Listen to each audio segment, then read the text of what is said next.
ശ്രീനിവാസൻ സിനിമയുടെ തുടക്കത്തിലൊക്കെ പറയണ പോലെ കുറേ സ്നേഹമുള്ള ചേച്ചിമാരുടെ അടുത്തേക്കാണ് നമ്മുടെ ഇന്നത്തെ പോക്ക് ആസ് യൂഷ്വൽ പ്രോഗ്രാമായിട്ട്. കാഞ്ഞിരപ്പള്ളി കൊളപ്പുറം എന്ന് പറയുന്ന സ്ഥലത്താണ് ഈ ചേച്ചിമാരെ കാണാൻ നമ്മൾ എത്തിയിട്ടുള്ളത്.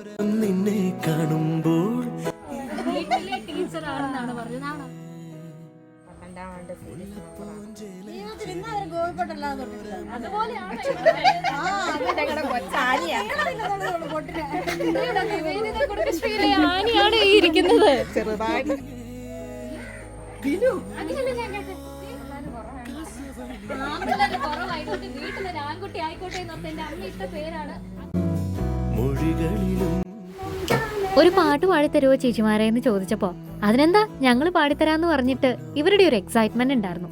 ചിലപ്പോൾ ഒരു പക്ഷെ കോളേജിലൊക്കെ ഒരു കാലത്ത് സ്റ്റാർസ് ആയിട്ട് ഉണ്ടായിരുന്നവരാണ് ഇപ്പൊ ഇങ്ങനെ ഇരിക്കുന്നത്. ഇവരുടെ ഒരു ഹാപ്പിനെസ് ഉണ്ടല്ലോ, അതാണ് നമ്മുടെ അസറ്റ്.